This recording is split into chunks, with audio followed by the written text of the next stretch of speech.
IPMNation.com. Hit that airballs! Airballs! Hit that airballs! Hit that airballs! Hit that airballs!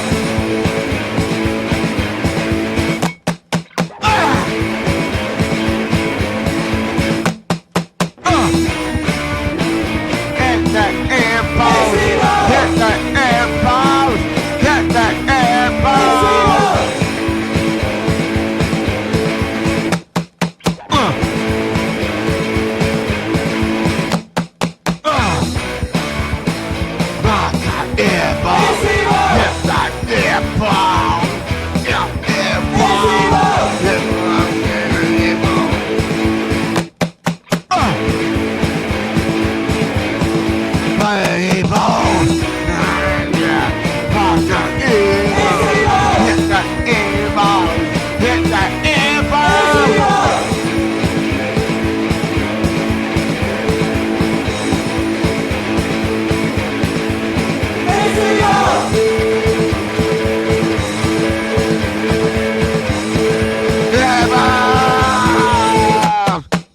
Local Outbreak at IPM Nation and 100.1 The Planet. This is Matt from IPM Nation.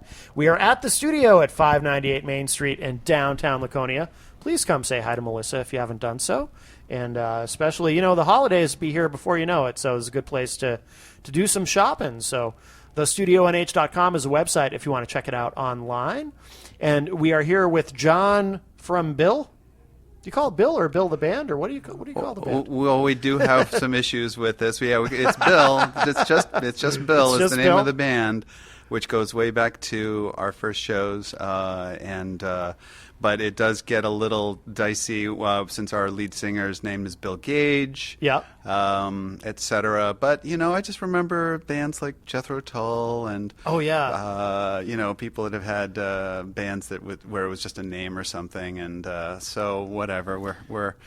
You can tell we're pre-internet. Because it's like Yes, you would never name a band Yes, right? If it was if Google existed, right? Yeah, it's funny, the name thing. I remember years ago I worked at Strawberries on Loudon Road in Concord, and these young kids would come in who thought that Pink Floyd was a person, that there was some guy named Pink Floyd. Yeah. Well, by the way, which one's Pink? Right. Yeah. Right. Yeah. Have you guys, you've been around a long time from the conversation you were having with Melissa, it sounded like. Yeah, it all started as really an effort to see what my brother, who has a tremendous voice, but also has Down syndrome, to see what would happen if he actually had a band playing behind him. Because in putting together some bands in high school, there were times when I'd be out of the room for a few minutes and I'd hear this tremendous sound coming from the practice space suddenly. Like the band is playing a song and there's a guy singing it, and I'm thinking to myself, I didn't think any of those guys were singers, but that sounds great. And then you go in and I find out it's my brother. That's wild. And I say, what happened? And he said, well, he just grabbed the mic and just started singing the song. No kidding. And introducing him over the years to some other musicians and them hearing his voice, which is pretty different. They would just be flabbergasted, and I just thought, there's got to be something here. Let's just give him a chance. There was a place called Chet's Last Call in the North End in Boston, which actually got a reference one time on St. Elsewhere. Let's go to Chet's Last Call and have a sandwich, as though you could actually eat there, which you could not actually do.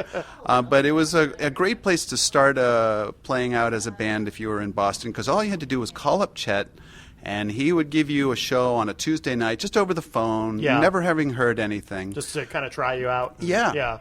And you'd get these little tickets from him that would be $1 off. You could stick them on your flyers, and so people would come by, and you'd get 4 bands in a night, and who knows, maybe one would be fantastic. So me and some friends, we'd regularly go, and anyways, I had played there a few times, and that's what we did. It was like, hey, and so when the time, what's the name of the band? Well, Bill.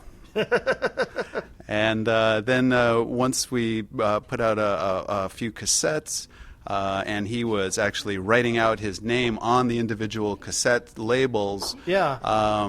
There was one that was just a really beautiful version of his signature, and I just took it and scanned it, and that became the logo. No kidding. And so then we really were stuck with it. Yeah, yeah. Wow. So what was the time span between when you first discovered that, you first heard him sing, and like between that and going out and actually playing shows? About 5 years. Yeah, yeah. Yeah, it was about 81, 82. I played here at the Guilford High School. That's one of the shows that we were practicing for when he grabbed the mic in practice and started Wow. singing. Opening for Jim Jones and the Guyanas. Yeah.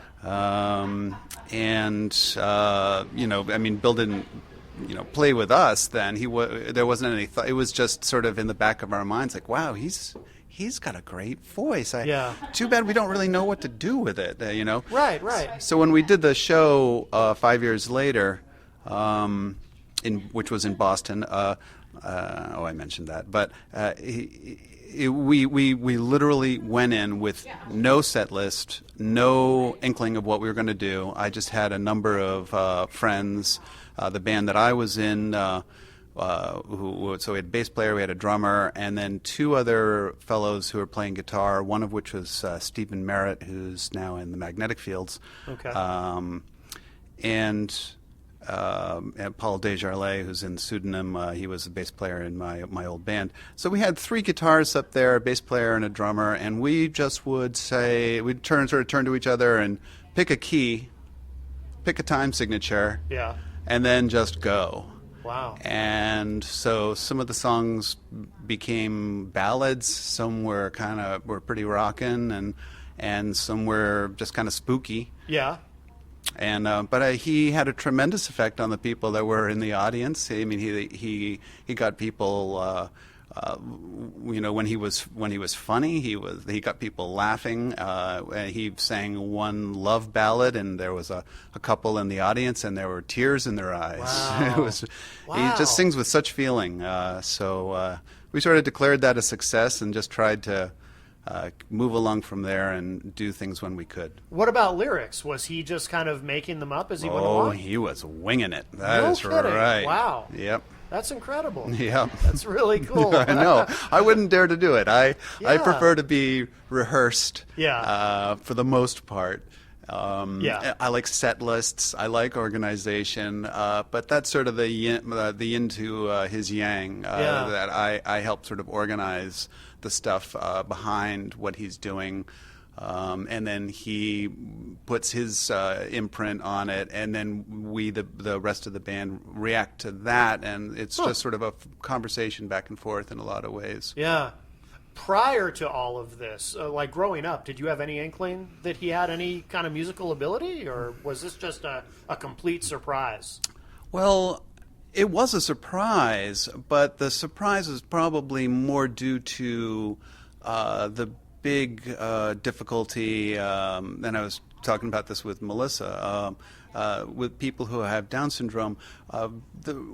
Generally, the biggest challenge that they have with the world around them is communication difficulties. Yeah. They may have an awful lot of thoughts and understanding and ideas, but to actually communicate with them can at various times. I mean, each person who has Down syndrome has their own special version of DS, really. Sure. But my point here is just that Bill wasn't going to go around and say, "Hey, everybody, I'd like to front a band." Right. And maybe I could take some bass lessons, and hey, can we go and play some shows? I'll call them up. I'll call Chet up on the phone. Right, right. He can't use a telephone, Right, those yeah. little buttons and all of that, and Yeah. looking up something in the phone book and all that sort of thing. Yeah. But to just finish answering your question, the other part of this was that in his room when we were growing up as kids, he would have a little TV in there. He had a record player. He had a cassette player, and he still does this. He'll actually have the TV going. He'll be listening to music at the same time. He'll be tape recording the whole thing, and then he'll also be either reacting to the music or the TV, or he'll just have his own little soap opera that he's expressing verbally. Yeah. And it sounds like some sort of avant-garde happening is going on in his room. Yeah. And in the meantime, I was sort of alone in my room and being a angsty teenager and writing poetry and drawing doodles and stuff. And I just thought, music seems like it's a more social activity. Yeah. Just from Bill being in his room by himself, it just seemed, and it really kind of inspired me to get involved in getting into music myself in the first place. So in a way, it's kind of almost like a full circle to bring Bill back on around and see what he could do, and then to discover, wow, he really can do something. Yeah. You mentioned bass. Does he play bass as well? He's had a bass. He doesn't. His fingers don't. He would love to play the guitar. Yeah. But his fingers just will not do all the fretting stuff. Sure. He's got a tremendous sense of rhythm. His right hand is fantastic. Yeah. So he's occasionally done some keyboard stuff, and he's done some drum stuff because grabbing the sticks or hitting the keys. And just saying, okay, so we're going to do this in A minor. So if you just play all these white keys, we're going to be cool, and then that's what he does, So and then he just follows how it sounds and how he feels and improvises. Was he nervous the first time you guys played out? Oh no. No. Huh? Oh no. Wow. No. Good for him. He does not get nervous performing. Yeah. He's almost like a different person in a way. He's so confident, and normally, on an average day, he is the quietest, calmest, gentlest person that you could hope to meet. And he's very friendly and giving and, hardly makes a peep, really, unless he's off in his room doing little soap operas and stuff. Yeah. But, put a mic in his hand, and he's just this raucous entertainer. He's just connected with the audience. He's connected with the music. Yeah. And he's just letting it out. And if he has an inspiration, he just goes to it and does it. Yeah. Wow. And what about in terms of recording? I mean, how is that process? And, you're asking all the right questions, I'll tell you, Matt. I've been doing this show a while. Yeah. Well, for us, this is an ongoing challenge and an ongoing, but challenge as in let's do this, rather than challenge as in well, we're not really sure, so let's not bother. Right.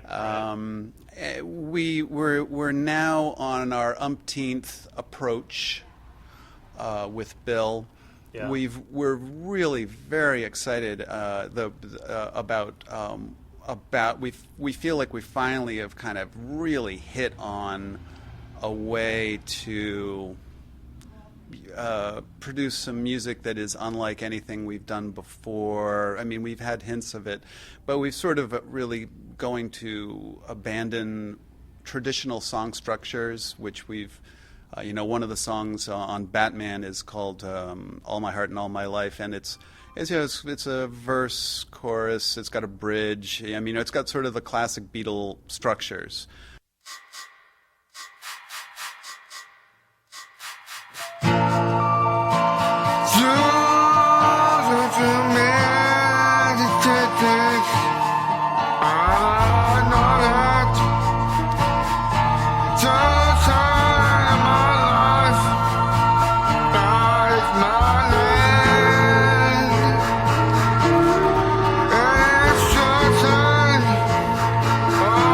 My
and the Redbirds on the new record, the Bill album.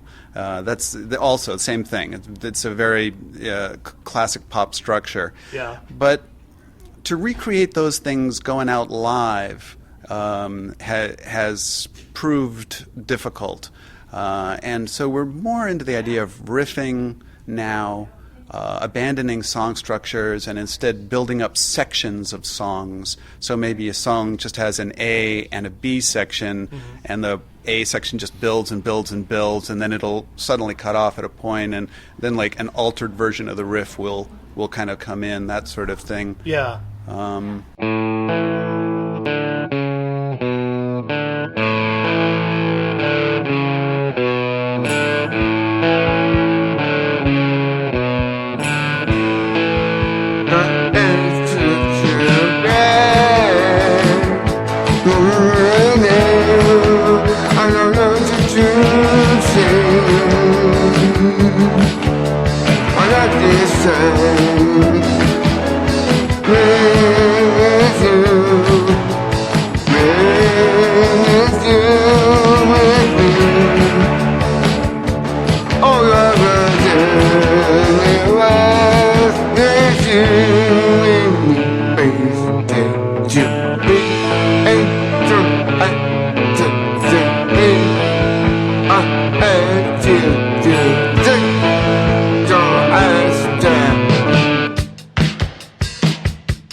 Anyways, that's our newest approach. Yeah, yeah. But we have tried many things. There's an instrumental on the new album, on the Bill, which is called the Bill album. Yeah. He names all the songs. He names the albums. Oh, wow. Okay. The song is called Singing, and it actually is an instrumental. And Bill's playing all the instruments. No kidding. Like I say, we've tried many things, and we're still trying out new things, and that's part of the fun and the excitement.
In terms of Bill's lyrics in the studio, does he write anything down, or is that all Nope. spontaneous, just like on stage? He can't really write. Yeah, he can't yeah. really write. That was one of the many reasons behind making the band name Bill was, well, he can write that. Yeah. Like, that's about the only thing he can write. Yeah. And so it doubles as a way to sign autographs, and it's the name of the band, Yeah. and he can make the logo, etc. But he doesn't write things. He doesn't write it down, but he remembers stuff. Oh, okay. Sometimes we've worked on. I mean, I noticed that there was one song called "I'm Not Scared," and there's a video of that online. And I recorded him doing the vocals maybe 4, 5, 6 times, and then I'm an editor as well as a producer. But I love to edit. I love to edit. Yeah. And I tried a few different approaches. I tried some multi-track, using some of the things multi-tracked. But then I wound up going with some single-track vocals, and I had put in a couple of spaces, and at the very beginning I'd used this one whisper take of the intro that he did, and I noticed that after the record came out and he could listen to it a few times, he started performing it. Yeah. Just like that. He would do the whisper thing in the beginning, and it was so cool because he just did it, one take that he did the whisper thing, and I used it. But then he just like, yeah, that's how it goes now. Yeah. So again, we sort of have a back and forth conversation, I guess would be the modern way to put it. Yeah. And we just sort of always are checking in with him. What do you think about this? Do you like this? Should it go this way? What do you want to do? Yeah.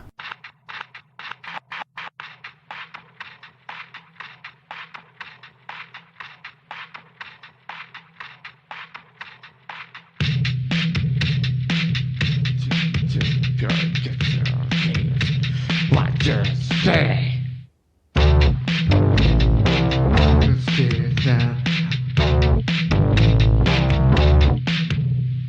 I'm not scared now.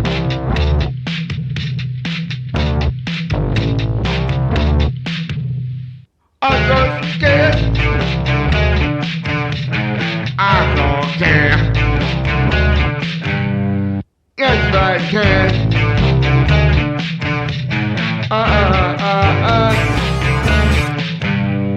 Don't you care? I don't care. Yes, I can. I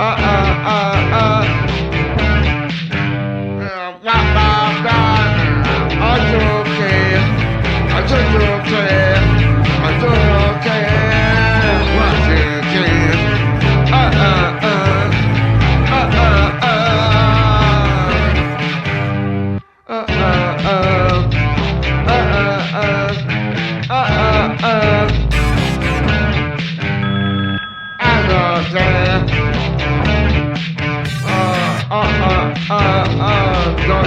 care. I don't care. What you can. Yes, I can. Yes, I can. Yes, I can. I don't understand.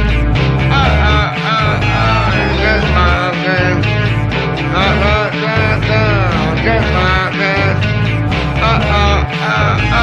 Yes, I can. What you want? What you expect to do? Oh, no. As I can. I'm okay. I'm okay. Yes, I can. Yes, I can. I don't care. I don't scared. How many albums have you guys recorded? I think we've recorded. We've put out 3. Yeah. But we've got another one at least that we have recorded, but it needs mixing and then some editing. It was a particular approach that we did, and right after recording it, I just got busy with a bunch of stuff, and I kind of just couldn't get. So that's sort of waiting to finish. So I guess it's about 4 or 5, and we've got a tape of a radio show in 1987 that we'd like to put out a version of that. Oh, that's cool. Yeah, that's so cool. Where was it in Boston, on Boston? Yeah, it was Brandeis Radio. Oh, nice. WBRS. WBRS, live on the joint. Very nice. And that was pretty wild. Yeah. Yeah. Oh, that's cool. I'd love to hear that. That sounds interesting. Has it been, obviously you guys have been around a long time, has it been the same lineup? I mean, obviously it's always been you and Bill, but what about the other guys?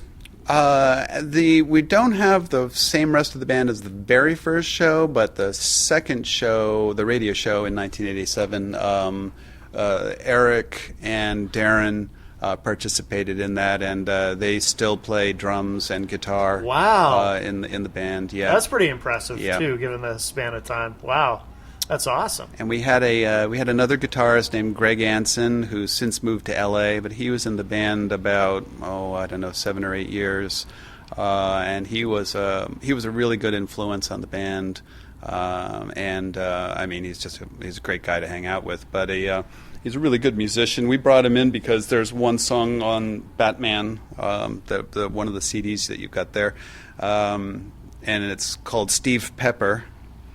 And it's we got a and it's kind of a metalish sort of song, and we got a fellow that we knew who was a really good guitar player, and he put on this blazing guitar solo on it. Yeah. And Eric and I are just sort of looking at each other like, yeah, we got to get somebody else. Like, you can't do that, and I can't do that. Right. So, and I'm like, well, Greg is a really good guitarist. Let's bring him on in. So he came on in and he was playing on his, I think, 30th birthday. And he had such a good time that he just said, anytime you wanted to do anything, just give me a call.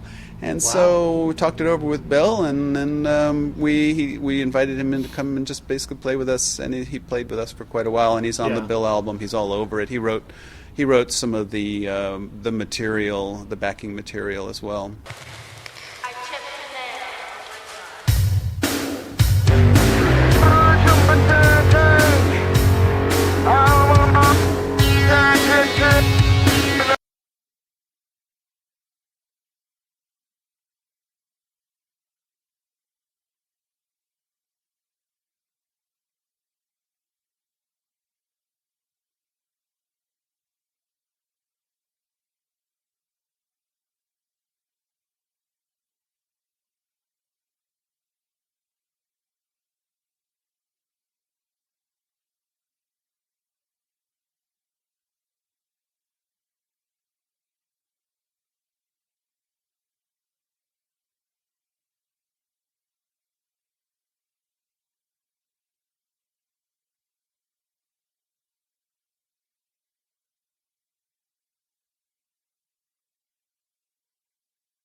When you guys record, is it all self-produced, or do you work with anybody from the outside? It's been self-produced so far. Our next record, which we'd like to make in the spring, we'd like to go into a studio, a proper studio, so that we're not so distracted. Yeah. I mean, it's hard to play in a band while you're also thinking about, how are the drum mics doing? Right.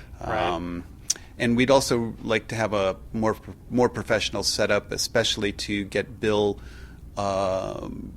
recording live vocals with us, which sometimes I talk with an engineer, and that kind of makes their head spin, it seems like, because it's, I mean, I love a lot of 50s and 60s rock and roll stuff, and that's how they did it most of the time. Absolutely. And so for me, this just seems like, well, why not? Right. But a lot of them are not set up to it, or they're just very inexperienced doing it, and I understand it takes some effort, especially when you got a full drum kit going, and our drummer's pretty loud and all this kind of stuff, but It can be done. It can be done. I have faith. I know we can do it. I know this can happen. So so that'll be, we'll have, hopefully somebody will be really simpatico. We're talking about a few different studios. Cool. Okay. And what about in terms of playing out? Do you guys play out a lot, or? We would love to be playing out a lot more. It's really hard to get the band all together. Eric lives in Rhode Island. Oh, wow. Darren is in Boston. Galen, who is the bass player, and myself, we live in Worcester. And Bill is here in Laconia, New Hampshire. And I have to come and pick him up. He can't get on a bus and just come on down. Okay, yeah. There has to be someone who is functioning as a guardian with him, really. Right. Yeah. Because he's a pretty agreeable fellow, and it's easy enough to imagine somebody just saying, "Oh yeah, Worcester, that's this stop. Here, I'll help you off," and then we never see Bill again. Yeah. So it's an enterprise to make it happen, but it's really rewarding too. Yeah. Yeah, you guys are really spread out. Wow. Yeah. One guy in Rhode Island. Jeez. Yeah. He's a little closer to us than Darren in Boston by about 15 minutes on the drive. Worcester and Providence. Yeah, that makes sense. Yeah. Yeah. Okay. Well, and we were practicing in Boston, and now we're putting together a space in my garage in Worcester. So Worcester's the new home base. But gotcha. Now, where should people go online to keep up with what you guys are doing? Well, there's grasshopperrecords.com. That's probably the primary place. If you just Google Bill and band, we come up about the third entry. But the Grasshopper Records website really comes up there.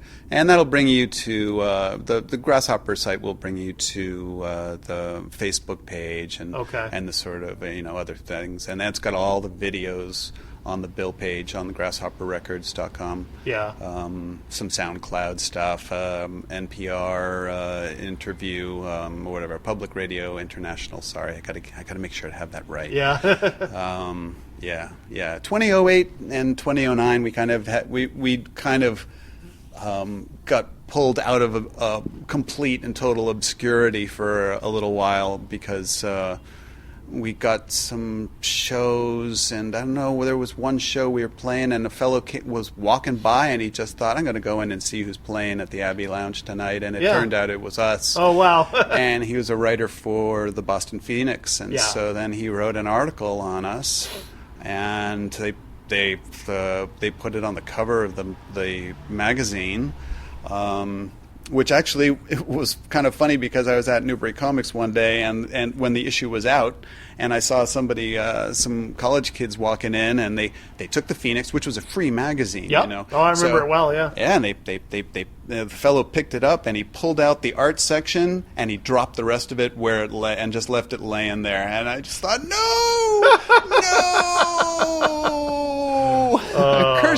Curse you, Red Baron. That's kind of funny. Wow. So that just turned into we got some other things like PRI and Very cool. Maria Stefanos, who was a real sweetheart. Yeah. And So for a little while, we had a small media frenzy, but Yeah, that's awesome. kind of ran its course. What is Grasshopper Records? That's just my little record label that I've had on and off since '91. Oh, no kidding. And we've just put out our own stuff. When you ever when we work had with anyone something. else on it, or just? There's other people other than Bill, Hope Elaine and Pseudonym, I mean, if Eric gets a recording together with his band, he's got his own band. He's always had a band. He's a real go-getter. Then I'd love to put something out there. And it was really fun and exciting putting the Bill album, the new one. That's the name of it. Again, it's just Bill is not really thinking about what's going to go well on Google. Right. And just like ask him 3 times. It's just like, no, that's the name, the Bill album. Okay, fine. Again, like the Yes album. Like you just wouldn't do that now. Right. But in 1971, sure. But it was really fun and exciting to get something issued on vinyl. Because we all are big vinyl fans, or most of us are, anyways. Darren's pretty digital heavy, but everybody else in the band, we love our records. Nothing sounds better than vinyl. That's the warmth. And that's right. I worry that there's a whole generation of kids coming up now who have no idea. Granted, some of them are into the vinyl, some of them get it, but of course, obviously, vinyl sounds better than a CD, and a CD sounds better than an MP3, and so forth. But you can't sell CDs used now. That's sort of the test right there. I mean, CDs are kind of, I hate to say it, they're kind of worthless now. I mean, I still get some enjoyment out of some of them because they're great for the car. Oh, yeah. And I really tried to do the digital revolution, and I got 400 or 500 CDs, and now they're all sort of sitting in a bookcase in the hallway, and I bring a few out for the car. But CDs are also from 1979. It's 16-bit. I mean, if you were going to design something, you would not wind up with this product. Right. It's funny because if you go to our Bandcamp page, which is it's Bill R A Band on Bandcamp, because we just try to get people kind of referring to the band as a plural entity, and not just a guy. But makes sense. Yeah. It's an uphill climb, up a hill of sand. You can get the 24-bit FLAC or ALAC files from it, and those are better than the CD files. Yeah, they're better quality, even though they're MP3s or whatever. So it's a little bit of a funny time that we live in, but I'm convinced that ultimately there's going to be a superior digital music format that it will blow away everything. But each song will be gigabytes in size rather than 10 megabytes. Right. Yeah. Well, John, thank you so much. This is cool. This was, I'll let the listeners in. My guest kind of got confused, my original guest who I was supposed to have booked, but you happened to walk in. And I'm really glad, because this was really interesting. One of the fun things about the show for me is the rare occasion that I get to talk to somebody who's doing something really unique and original, and this is a very unique project. So it's kind of like fate. So I'm really glad you walked in, and we're talking to Melissa. And Faith has a lot with what we're doing, man. I'll tell you, we believe in rock and roll, and we believe in Bill. And right now I'm in my hometown because he's up at the hospital. He's had some stomach problems. Oh, wow. And I'll be going up there tonight. I've been sleeping in his hospital room just so that a family member is there with him all the time. So we're just wishing him he could get well soon, Bill. Yeah. Because we got a lot of rocking to do. Absolutely. All right, John, thank you so much. Thank you, Matt.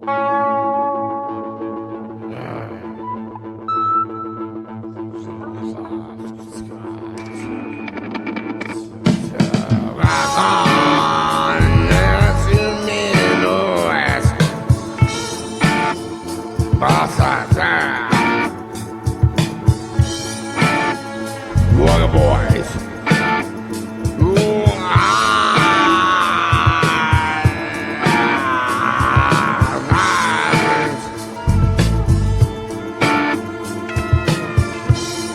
What's up?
IPMNation.com.